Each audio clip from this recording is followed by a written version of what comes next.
जितने भी हम लोगों ने अभी तक के डेरिवेशन की है या कॉन्सेप्ट पढ़े हैं, मतलब क्या है आइडियल फ्लूइड के लिए।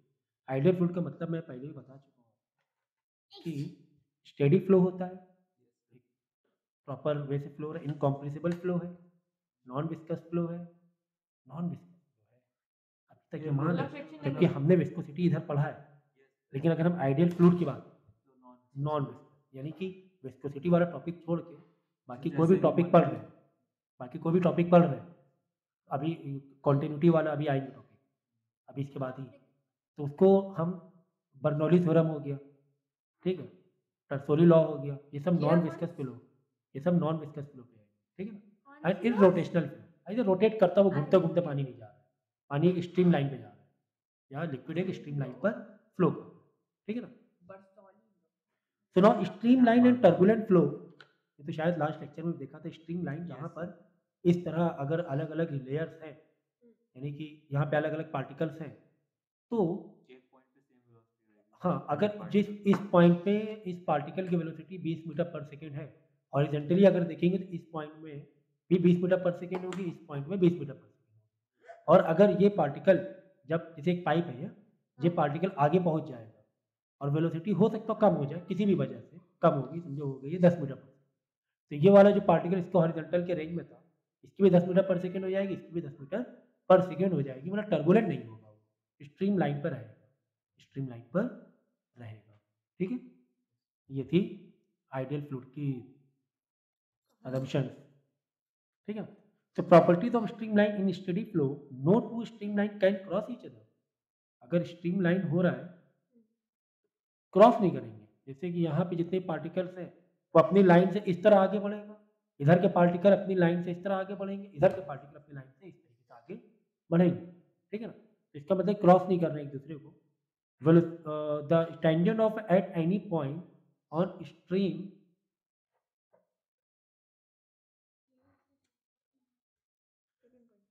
the tangent at any point on the streamline gives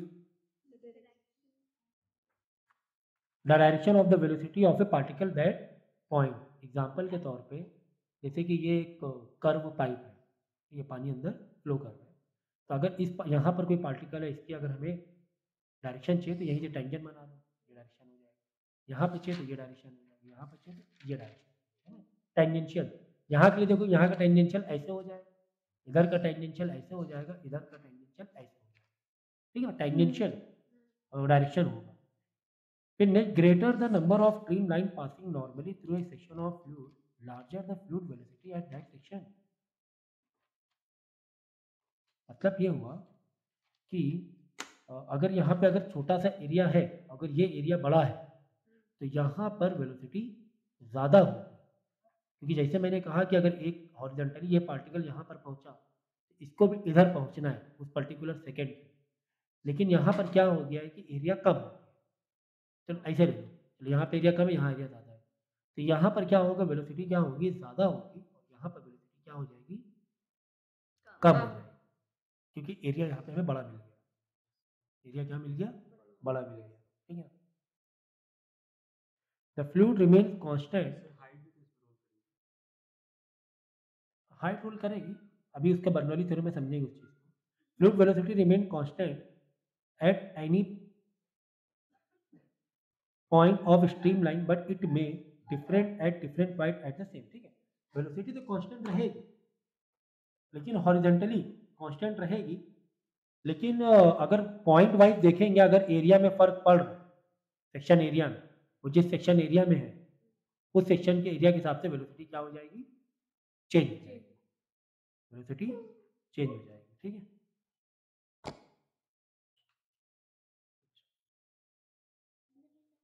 laminar flow क्या होता है, when the velocity of the flow of a liquid is less than it's critical velocity, the liquid flow stately, each layer और मतलब एक तो critical velocity,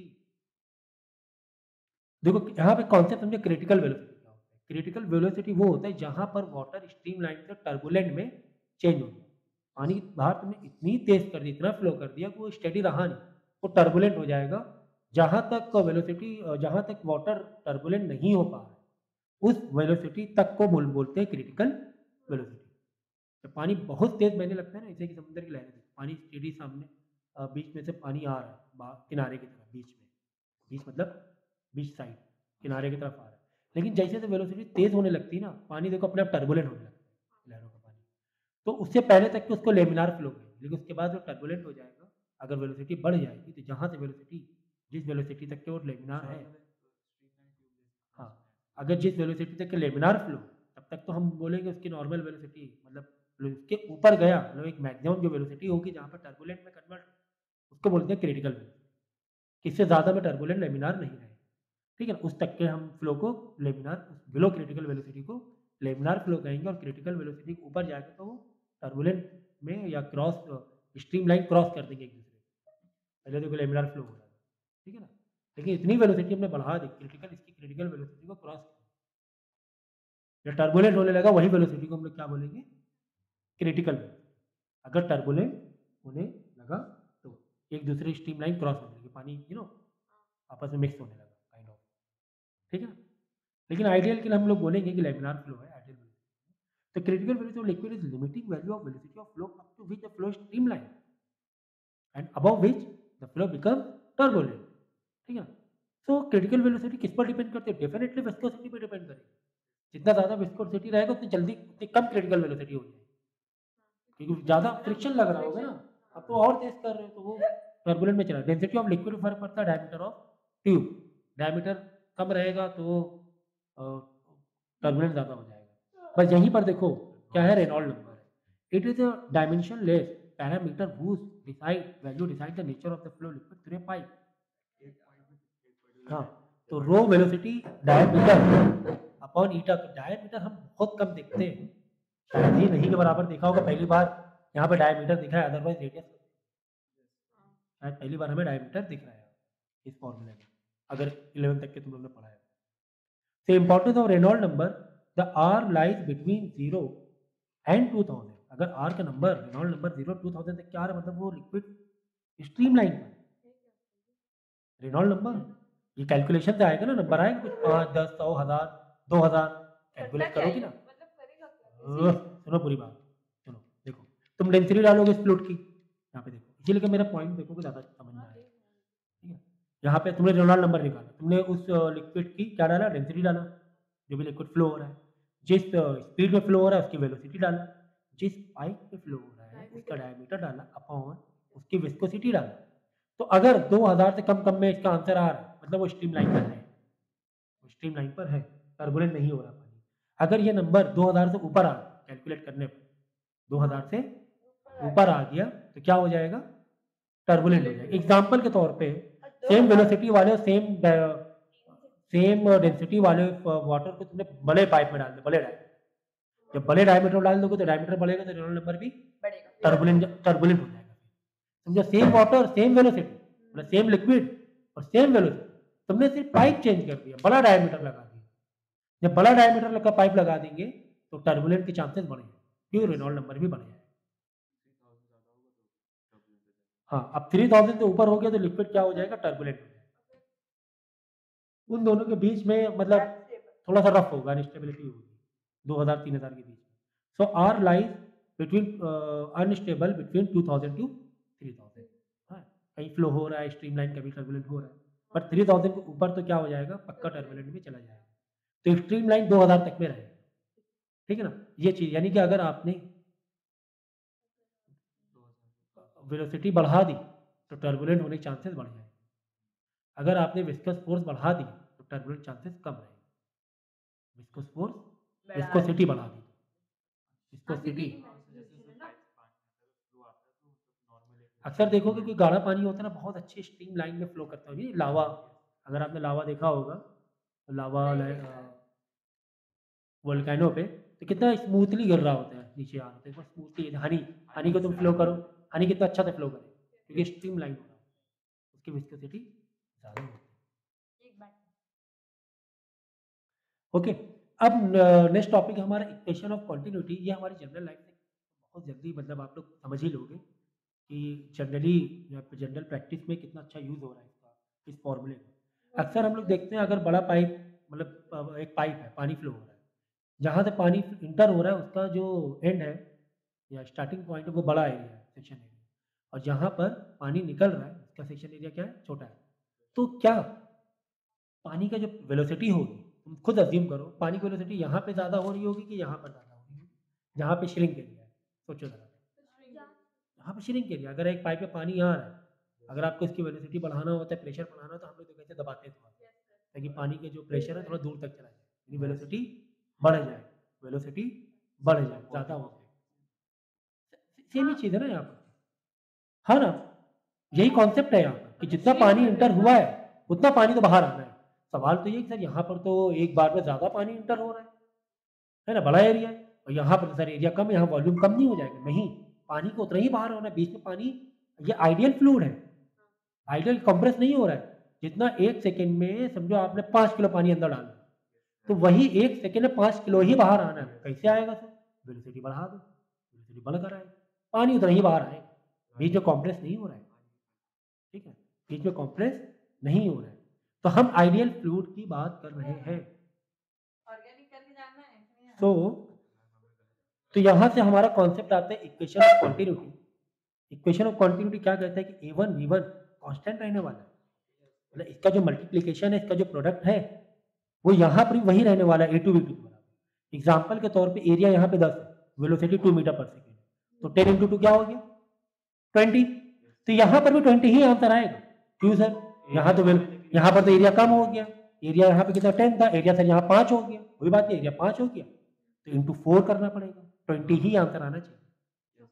ठीक है, 10 into 2 है, तो यहाँ पे 5 इंटू 4 करना पड़ जाएगा, वेलोसिटी 4 मीटर पर सेकेंड हो जाएगी, यानी कि एरिया आधा होने पर वेलोसिटी डबल हो रही है।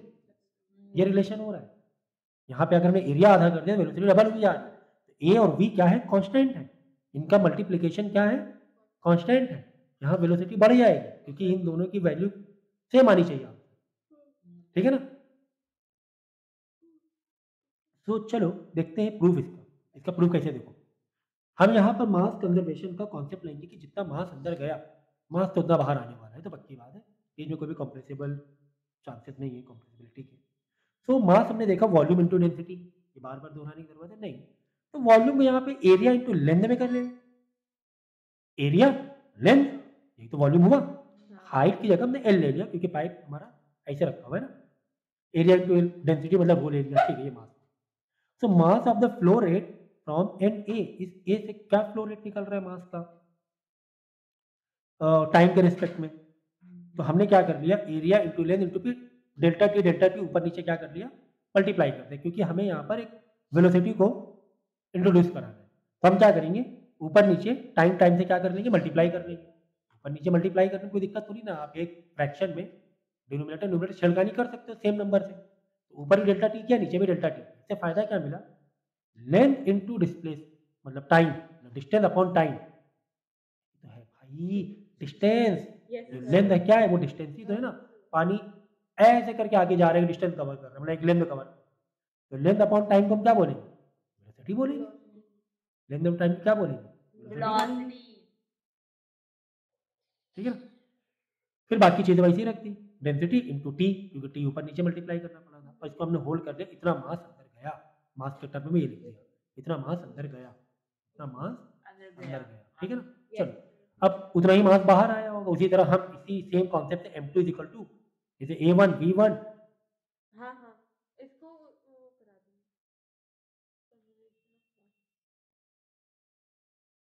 जिस तरह हमने A1 V1 density delta T किया, यहाँ पर भी A2 V2 डेंसिटी तो सेम ही रहने वाली है, लिक्विड तो वही है ना, टाइम भी वही रहने वाला है, टाइम बीच में कहाँ से लैप्स कर जाएगा। तो हाँ, तो यहाँ पर हम कहेंगे M1 is equal to M2, क्यों, दोनों का मास सेम है, mass conservation by conservation of mass. तो M1 के लिए यहाँ पे ये लिखा इसकी इक्वेशन, M2 के लिए इसकी इक्वेशन लिखा, रो डेल्टा टी तो आपस में रिड्यूस हो, बचा क्या, A1 V1 is equal to A2 V2, इसका मतलब ये कांस्टेंट, यही है इक्वेशन ऑफ कंटिन्यूटी, इसका डेरिवेशन मैंने बता दिया। ठीक है, फिर नेक्स्ट है बर्नौली प्रिंसिपल। बर्नौली देख लो, बर्नौली प्रिंसिपल क्या कह रहा है, एक नई चीज बता रहा है, क्या नई चीज बता रहा है, it state the sum of energy, all energy जो भी एनर्जीज है, and kinetic energy and potential energy per unit volume of and incompressible, बार बार ये बताने की जरूरत है क्या, इनकम्प्रेसिबल नॉन विस्कस नहीं, हम इक्वेशन ऑफ कंटिन्यूटी से जो स्टार्ट के सब हम आइडियल फ्लूइड की बात कर रहे हैं। Fluid streamline irrotational flow, streamline, non viscous, incompressible, ये सब आइडियल फ्लूइड की प्रॉपर्टीज है। Flow remains constant in streamline. देखो फिर it state that the sum of energy, मतलब यहाँ पे जितनी भी एनर्जी होगी एक पाइप के एक स्टार्टिंग या एंड, एक एंड पे, दूसरे एंड में भी वही एनर्जी होगी। चाहे तो आप हाइट बढ़ रही बढ़ने दो, एरिया बढ़ घट रहा है तो बढ़ने दो, घटने दो, एनर्जी सेम रहने वाली। बात समझो मेरी। यहाँ पे पाइप का एरिया अलग है, हाइट अलग है। एक पाइप रखा है एक पर्टिकुलर हाइट पर, एक पाइप रखा हो, ठीक है। पाइप को जैसे ऊपर गया हो, हाइट बदल रही है, डेफिनेटली हाइट बदल रही, तो हाइट बदलने दो, फिर ये एंड का एरिया बदलने दो। अगर अंदर एक आइडियल फ्लूइड है तो potential energy, kinetic energy constant होगी। तो बर्नौली थ्योरम क्या कह रहा है? Pressure plus half rho V square plus rho G H, kinetic energy plus potential energy और प्लस प्रेशर कांस्टेंट रहने वाला है दूसरी तरफ भी।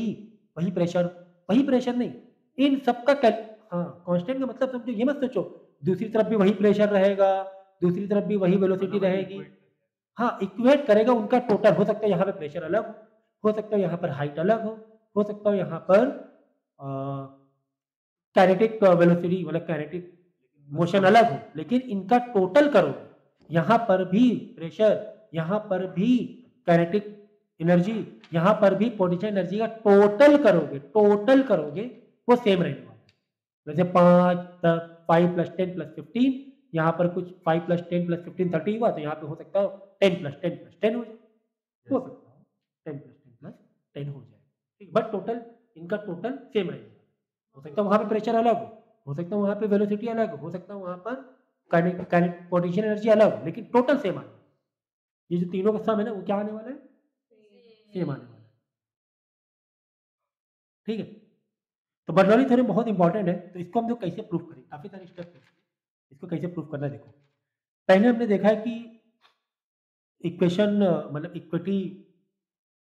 इक्वेशन ऑफ कॉन्टिन्यूटी हमने ये देखा था कि m1 m2 के लिए ये दोनों हमने डेरिवेट और ड्राइव किए थे, a1 v1 rho delta T, a2 v2, ठीक है। यहाँ पर मास की इक्वेशन एक लाए थे हम लोग और यहाँ पर एक मास की इक्वेशन लाए थे। जो मास यहाँ पर वही मास यहाँ पर लेकिन एरिया वेलोसिटी 1 रो डेल्टा टी था, यहाँ पे एरिया 2 वेलोसिटी 2 रो डेल्टा टी था। ओके, यहाँ पर इक्वेशन ऑफ क्वांटिटी हमने a1 v1 a2 v2 कर लिया था इससे पहले ही। इसको होल्ड कर दो, सेव कर। अब देखो काइनेटिक एनर्जी में क्या चेंजेस। देखो, kinetic change in kinetic energy of liquid क्या होगा? फाइनल काइनेटिक एनर्जी मतलब एट ये बी पॉइंट है, ये ए पॉइंट है। ये वाला क्या है? एंडिंग पॉइंट वाला बी है, स्टार्टिंग पॉइंट वाला ए। तो final kinetic energy minus initial kinetic energy. तो हाफ एम वी टू का होल स्क्वायर, यहाँ पे हाफ एम वी वन का होल स्क्वायर, यहाँ पे वेलोसिटी 2, यहाँ पे वेलोसिटी 1, बाकी मास तो सेम है। हाफ एम कॉमन निकाल लिया, इन ब्रैकेट क्या बचा?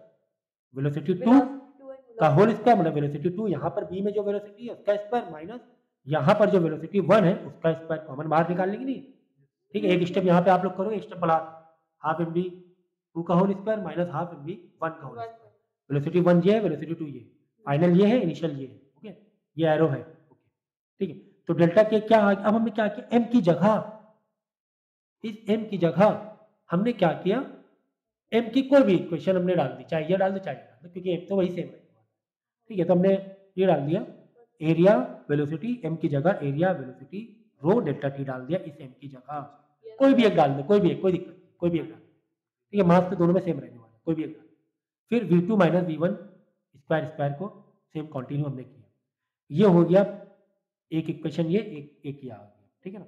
अब सेकंड देखो, चेंज इन पोटेंशियल एनर्जी। तो चेंज इन पोटेंशियल कैसे करोगे? Final potential energy minus initial potential energy. Final potential mgh2 H2 देखो यहाँ ज्यादा हाइट है, पाइप ऊपर गया ना, हाइट ज्यादा है, और यहाँ पे mgh1 mm कॉमन निकाल, mg कॉमन निकाल, h2 माइनस h1 कर दिया। ओके सर, यहाँ पे वापस m की जगह m वाली कोई भी एक इक्वेशन डाल दिया, एरिया 1 वेलोसिटी 1 रो जी डेल्टा टी, जी तो यहाँ से आया ना, जी यहाँ पे जी नहीं है, ये वाला जी कंटिन्यू किया, delta T h2 minus h1 कर दिया। ओके सर, इसके बाद देखो अब यहाँ पर आएंगे कि यार फ्लूइड ने काम कितना किया। फ्लूइड आगे गया है ना, तो काम भी तो किया होगा, कुछ नेटवर्क किया होगा। भाई यहाँ पे काम हो रहा है कि नहीं हो रहा है? जो काम है वही तो, what is work? What is work? Change in energy. यही तो वर्क का मतलब समझाया कि एनर्जी में चेंजेस हुआ वही वर्क होता है। वर्क पावर एनर्जी वाले में समझाया जो भी एनर्जी में चेंजेस होता है उसी को वर्क बोलते हैं। देखते हैं वर्क क्या हुआ, नेटवर्क। तो नेटवर्क, तो work done by fluid A, fluid A ने कितना काम किया माइनस फ्लूइड 2 में से कितना काम किया, फ्लूइड 2 मतलब अदर साइड वाला। यहाँ पे हमने धक्का, देखो एक कॉलम ले लो पानी का, ये लिक्विड का, ऐसे ये कॉलम आया आगे, आगे आया, इतना ही हिसाब से तो यहाँ पे आगे बढ़ा भी होगा, धक्का देकर पानी बाहर निकला होगा, है ना। तो ये चीज समझो जरा सा, एक minute. Work done by fluid A minus work done by fluid B, formula क्या लगाएंगे, फोर्स इनटू डिस्प्लेसमेंट। अरे भाई, एक फोर्स लगा होगा, एक वाटर का डिस्प्लेस हुआ होगा, डिस्प्लेसमेंट हुआ होगा।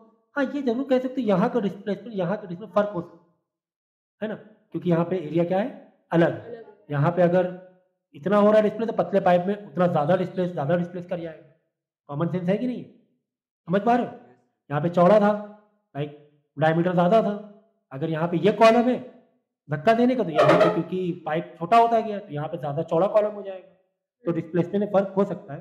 तो F1 into delta X1 minus दूसरी तरफ भी फोर्स लगा होगा पानी को बाहर निकालने के लिए, वही कॉलम यहाँ धक्का दिया, धक्का लग के पानी बाहर निकला होगा, लेकिन पानी का यहाँ पे कॉलम ज्यादा बड़ा निकला होगा क्योंकि पाइप क्या है, पतला है।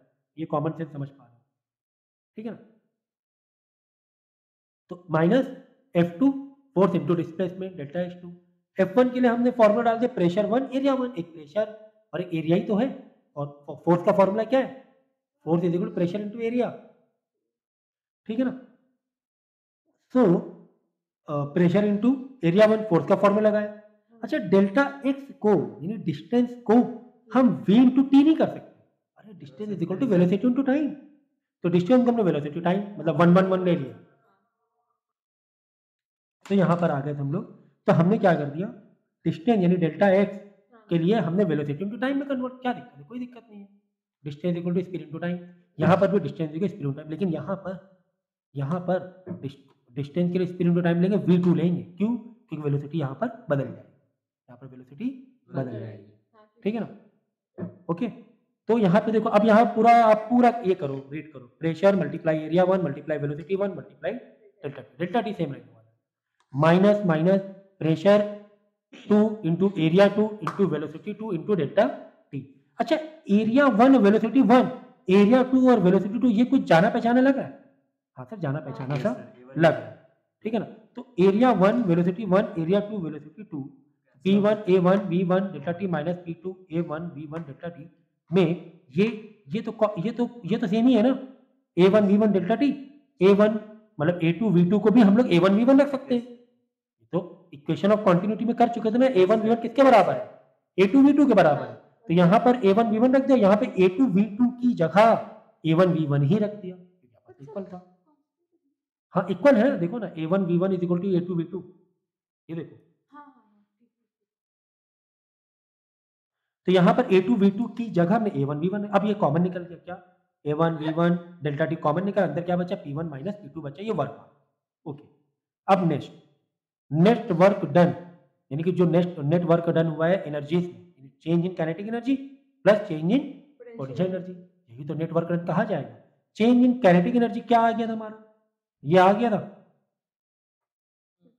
ये देखो काइनेटिक एनर्जी जो वर्क डन से आया था A1 V1, ये जो वर्क डन ऑन फ्लूइड जो काइनेटिक एनर्जी की वजह से है ना, वेलोसिटी कॉन्सेप्ट आया था ना, तो ये इसकी जगह ये लिखा A1 V1 delta T in bracket P pressure 1 minus P2 is equal to change in delta की चेंज इन काइनेटिक एनर्जी कितना आया था, हाफ, ये देखो half A1 V1 rho delta T V2 का स्क्वायर माइनस V1 का whole square, delta के ई के नीचे डेल्टा के ई रखा और डेल्टा पी जो हमने ये निकाला था डेल्टा पी रखा, ठीक है, पोटेंशियल एनर्जी, ये दोनों वर्क डन के नीचे इसके पूरा हमने क्या कर दिया, वैल्यू को सब्स्टिट्यूट कर दिया, जिसकी जो वैल्यू थी तो वो सब्स्टिट्यूट कर दिया।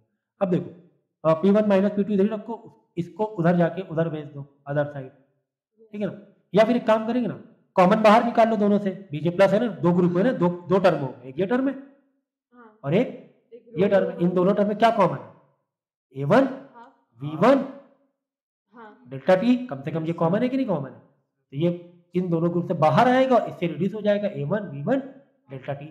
यहाँ से ये रिड्यूस होगा और ये दो ग्रुप में से ये जो कॉमन निकालोगे बाहर, ये रिड्यूस हो जाएगा। समझ गया ना? यस चलो ये सर। करके दिखाओ। देखो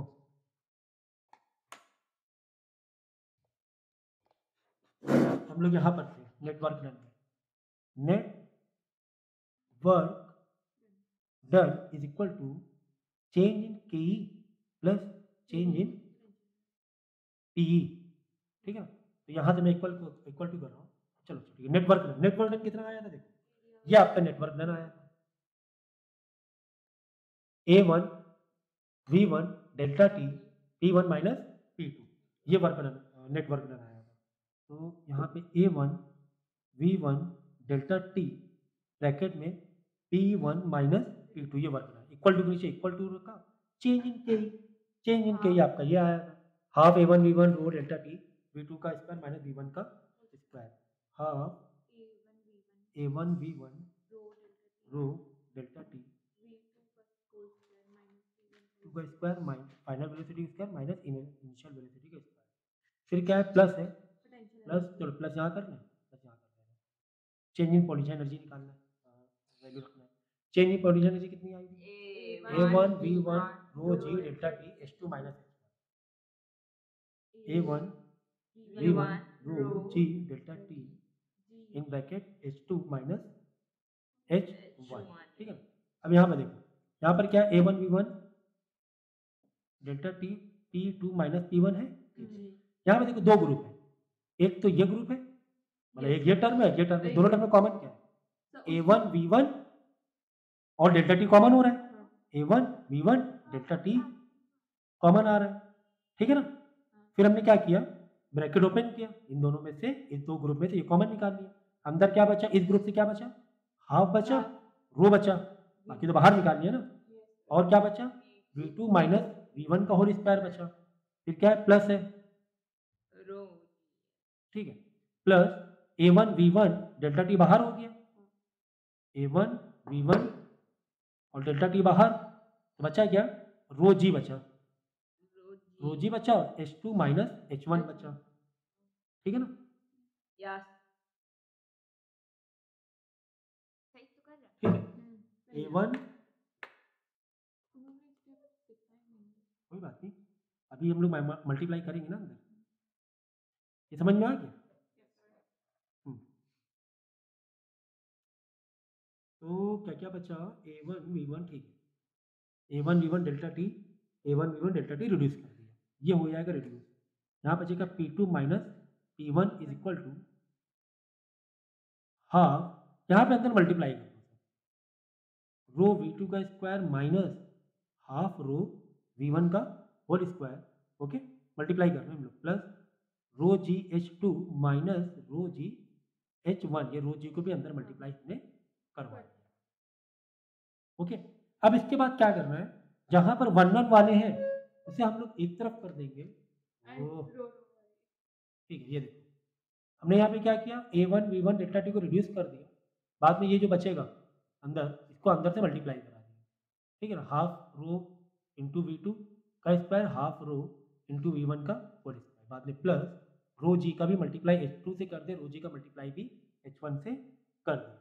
ठीक है, अब क्या करेंगे, 1 1 को एक तरफ ले लेंगे और 2 2 को एक तरफ ले लेंगे, तो क्या करें, P2 P1 को उधर भेज दें, माइनस वाला उधर प्लस हो जाएगा, P2 के इधर ही रहेगा, P2 एक तरफ ये हो गया, ये V2 वाला कर लें, माइनस हाफ रो V2 का होल स्क्वायर, और 2 वाला कौन सा है, ये वाला है rho G H2 minus rho G H2 is equal to, यहाँ क्या बचा, 2 वाले यहाँ वाले 1 वाले 1 लेके जाओ, माइनस P1 इधर आके प्लस